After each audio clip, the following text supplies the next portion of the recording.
Hello friends, welcome back to my channel. तो बढ़ते हैं इस सीरीज के 7th एपिसोड की तरफ। एपिसोड के स्टार्ट में हमें नैन्जिंग को दिखाया जाता है जो कि अभी ऑफिस पहुंची ही थी। वही मिस जियाओ को स्टाफ पर चिल्लाते हुए देखा। एक फाइल मिसिंग है जिसकी वजह से मिस जियाओ है वो जल्द से जल्द ढूंढने के लिए कह रही थी, लेकिन यूफान बोली कि हमें तो उस फाइल के बारे में कुछ नहीं पता क्योंकि वो फाइल तो नैन्जिंग अपने साथ ले गई थी। मिस जियाओ मजीद बोली कि नैन्जिंग रेगुलर स्टाफ बन गई है, कोई प्रेसिडेंट नहीं। जल्द से जल्द उसको कॉल लगाओ। नैन्जिंग पीछे ही खड़ी ये बातें सुन रही थी और फौरन से आगे आते हुए बोली, मिस जियाओ मैंने वो फाइल डिपार्टमेंट में सबमिट करवा दी थी। इसकी ये डरी हुई हालत देखकर ये तीनों भी इस पर हंस पड़े और साथ ही पूरा स्टाफ इसको कांग्रेचुलेशन करने लगा। मिस जियाओ कहने लगी कि मैं बहुत ज्यादा खुश हूँ क्योंकि जब से मैंने ये ऑफिस ज्वाइन किया है तुम वो वाहिद असिस्टेंट हो जो रेगुलर बन गई, वरना तो बॉस हर एक असिस्टेंट को एक हफ्ते के बाद निकाल देते थे और मुझे डर था कि कहीं वो तुम्हें भी ना निकाल दे। ये सब अभी उससे पूछने ही वाले थे कि कहीं तुमने जूकेन पर कोई जादू तो नहीं चला दिया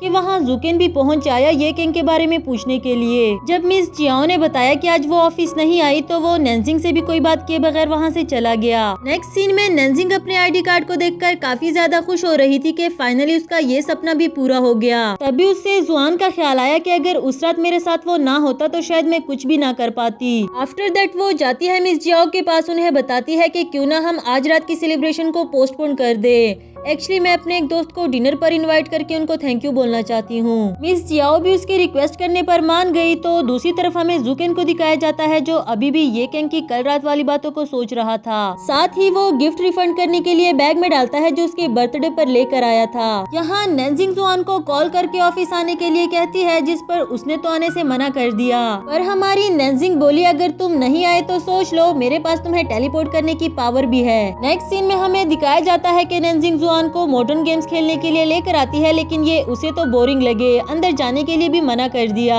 नैन्जिंग उसे जबरदस्ती अंदर ले जाकर खेल कर दिखाने लगी और जुआन साइड पर बैठा उसे चिल्डिश कहता रहा। वो कहने लगी इसमें तुम्हारी गलती नहीं है, तुम हो ही पुराने जमाने के, चलो तुम्हें एंजॉय करवाने के लिए पहाड़ों में ले जाऊं। जुआन इसे उसका चैलेंज समझकर उसके साथ खेलने लगा, उसको ये दिखाने के लिए कि मैं तुम्हारी इस मॉडर्न सोसाइटी में भी फिट हूँ। आफ्टर दैट वो दोनों जाते हैं जंपिंग करने के लिए और ये भी जुआन को बच्चों का खेल लगा, इसके लिए भी मना कर दिया। इस बार भी नैन्जिंग उसको पहले से जंप करके बताती है, कहने लगी वो देखो वो लड़का कितने अच्छे से जंपिंग कर रहा है। जुआन को तो वो यहाँ भी काफी ज्यादा सिली लग रही थी, लेकिन नैन्जिंग को भी उसको मनाने का तरीका आ गया है। एक बार फिर से उसको चैलेंज कर दिया कि तुम तो पास से आए हो, तुम्हें इस पर जंपिंग करना कहाँ आता होगा। इस पर जुआन भी उसकी बात को सीरियस लेता है और उसको बाहर बुलाकर वहाँ हाई जंप्स करके दिखाने लगा। जितने अमेजिंग तरीके से जुआन जंपिंग कर रहा था वहाँ नैन्जिंग के साथ खड़े सभी लोग उसके लिए क्लैपिंग करने लगे, लेकिन शायद जुआन ये सब कुछ करके सिर्फ नैन्जिंग को इम्प्रेस करना चाहता था। आफ्टर दैट ये दोनों स्लाइडिंग करने भी जाते हैं, जिस पर नैन्जिंग को तो काफी ज्यादा डर लग रहा था, लेकिन जुआन ने उसे काउंट करने से पहले ही पुश कर दिया। नीचे पहुँचने के बाद नैन्जिंग उसे अच्छी खासी सुनाती भी है, लेकिन जुआन को तो उसे तंग करके काफी मजा आ रहा था। खैर जुआन ने स्लाइडिंग को काफी ज्यादा एंजॉय किया क्योंकि इससे पहले तो वो स्लाइडिंग को जानता भी नहीं था। नेक्स्ट सीन में वापस आते हुए नैन्जिंग उसे कहती है कि मुझे नहीं पता था तुम इतने चिल्डिश भी हो।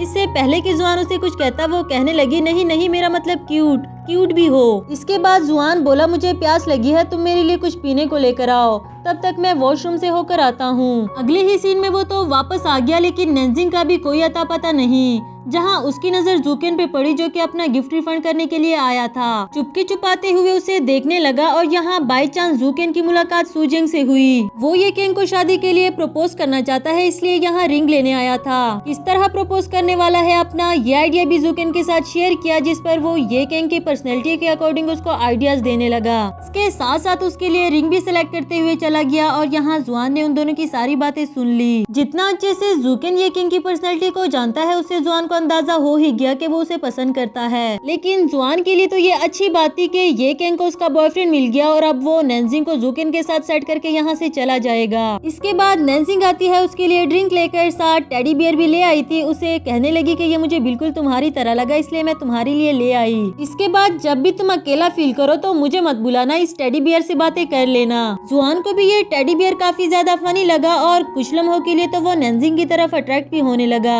लेकिन खुद को संभालते हुए बोला मैं इस सीली लड़की की तरफ अट्रैक्ट नहीं हो सकता, मुझे अपने मिशन पर ही फोकस करना होगा। हिम्मत करके पूछ ही लेता है कि आज ये सब कुछ करके तुम क्या प्रूफ करना चाहती थी, जिस पर नैन्जिंग बोली कि कभी तो पॉजिटिव सोच लिया करो, मैं ये सब कुछ करके बस तुम्हें थैंक यू बोलना चाहती थी। आफ्टर दैट जुआन उसके बॉस के बारे में पूछने लगा कि उसका बिहेवियर अब तुम्हारे साथ कैसा है। वो अब नेंजिंग को जॉब से निकालने की बात नहीं करता, इसलिए नेंजिंग के लिए तो उसका बिहेवियर काफी ज्यादा अच्छा था, लेकिन जुआन तो इसे कहीं ज्यादा अच्छा चाहता है। नेक्स्ट सीन में नेंजिंग काफी अच्छे मूड में आज की ली हुई सारी पिक्चर्स देखती है। वही मोम भी उसके पास आकर जॉब के बारे में पूछने लगी। नेंजिंग की स्माइल से उसको पहले ही ये अंदाजा हो गया था कि सब कुछ अच्छा चल रहा है। फिर उसको मजीद मोटिवेट करते हुए वहाँ से चली गई। तो दूसरी तरफ जुआन को दिखाया जाता है जो कि टेडी बियर को काफी गौर गौर से देख रहा था, ये कहते हुए कि ना तो तुम्हारी आंखें मुझसे मिलती है और ना ही तुम्हारी बॉडी के कोई और पार्ट। इतने अगली हो तुम। उस चुड़ैल ने कैसे कह दिया कि तुम मेरी तरह दिखते हो। लेकिन वो अपना फोकस जुकेन पर रखकर नेंजिंग को सुबह सुबह जगा देता है, उसके विंडो पर पत्थर मारकर उसे अपने घर आने के लिए कहता है। यहाँ नेंजिंग का दिल तो बिल्कुल भी नहीं था, लेकिन उसकी चिल्डिश हरकतों की वजह से जाना पड़ा। जुआन उसके लिए काफी एक्सपेंसिव कपड़े ले आया था, उसको देते हुए कहने लगा अब तुम रेगुलर स्टाफ बन गई हो तो तुम्हें अपना स्टाइल भी चेंज कर लेना चाहिए। तुम अपने बॉस के सामने नर्वस हो जाती हो क्योंकि तुम उनके स्टैंडर्ड की ड्रेसिंग नहीं करती। पर हमारी नेंजिंग ने उसे सारे कपड़े वापस कर दिए, ये कहते हुए कि ये मेरे स्टाइल के कपड़े नहीं, ना तो मुझे इन्हें यूज करना आता है और ना ही मैं ऐसे एक्सपेंसिव कपड़े अफोर्ड कर सकती हूँ। अब जुआन उससे मनाने के लिए उसे इमोशनली ब्लैकमेल करने लगा कि मैं तुम्हारे लिए एक छोटा सा गिफ्ट लेकर आया हूँ और तुम वो भी एक्सेप्ट नहीं कर रही। इसका मतलब तो ये हुआ कि तुम मुझे अपना दोस्त भी नहीं मानती। अब नेंजिंग ने भी उसका गिफ्ट एक्सेप्ट कर लिया, ये कहकर कि कभी कभार तुम मुझे इतने भी बुरे नहीं लगते जितना मैं समझती हूँ। वो क्या समझती है और क्या नहीं, इससे जुआन को क्या लेना देना। उसने तो समझदारी से अपनी चाल चल ली और अब उसके वापस जाने के चांसेस भी बढ़ गए। इसके बाद नेंजिंग काफी अच्छे से ड्रेसअप होकर ऑफिस पहुँच आई और उसके कोलीग्स भी उसका न्यू स्टाइल देखकर हैरान हो गए। पर जुकिन ने इस बार भी उसको कोई अटेंशन नहीं दी, इवन कि उसके गुड मॉर्निंग कहने के बावजूद भी। इसके बाद हमें दिखाया जाता है जुकिन को लोगों की तरफ से काफी नेगेटिव कमेंट्स मिलते हैं, यहाँ तक के लेटर्स भी ऑफिस में पहुँचने लगे। पर उसको इससे कोई फर्क नहीं पड़ता, अगर उसको किसी की परवाह है तो वो सिर्फ ये किंग है। बहाने से उसके ऑफिस में जांगते हुए पता लगाने की कोशिश करता है कि उसके बॉयफ्रेंड ने उसे वो रिंग दे दी या अभी नहीं, बट डिस्ट्रैक्शन की वजह से वो ये जान नहीं पा रहा। ऊपर से नेंजिंग ने भी उसको ये थांका जांकी करते हुए देख लिया। हैरान हो जाती है मगर इग्नोर करते हुए चली गई। दूसरी तरफ यूफान बात कर रही थी कि बॉस को लोगों के इमोशंस को समझना चाहिए था, आखिर एक कैरेक्टर को मारने की क्या जरूरत थी। वही खड़ी नेंजिंग कहने लगी हमें दूसरे लोगों की तरह रिएक्ट नहीं करना चाहिए। मैं पिछले 10 साल से बॉस को रीड करती आ रही हूँ और मुझे पूरा का पूरा यकीन है कि वो इसमें भी कोई यू टर्न जरूर ले आएंगे।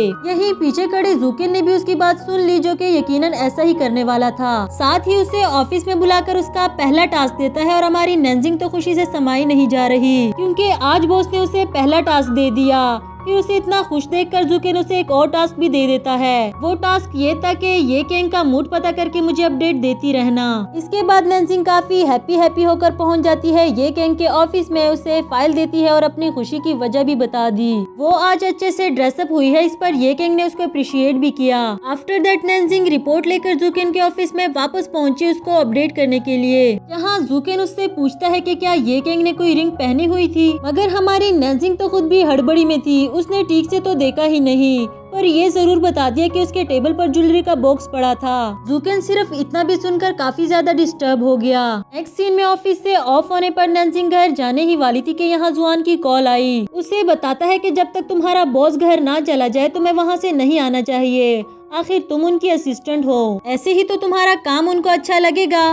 कहीं न कहीं नेंजिंग को भी उसकी बात में पॉइंट लगा। दूसरी तरफ जुकिन ये किंग को उससे मिले बगैर जाता हुआ देख रहा था और अब तो वो और भी ज्यादा सैड हो गया। फिर रूम में जाकर ड्रिंक करने लगा। नेंजिंग भी ऑफिस में बैठकर उसके घर जाने का वेट करती है और यहाँ जुआन भी सिचुएशन का एस्टिमेट लगाने के लिए पहुँच आया। डिनर देने का बहाना करता है, साथ वाइन की बोतल भी दे दी, ये कहकर कि मैं साथ घर लेकर नहीं जा सकता, तुम मेरे लिए ले आना। उसके जाते ही जुकिन काफी ड्रंक होकर रूम से बाहर आता है और नेंजिंग को भी घर जाने के लिए कह दिया, लेकिन वो जुकिन को ऐसे जाने नहीं देती, उसको संभालने लगी और यहाँ लिफ्ट में आकर दोनों फंस गए। नेंजिंग को खुद भी काफी ज्यादा डर लगा, वो हेल्प के लिए किसी को बुलाना चाह रही थी मगर वहाँ कोई भी नहीं। इसी के साथ हमारा यह एपिसोड भी खत्म हुआ।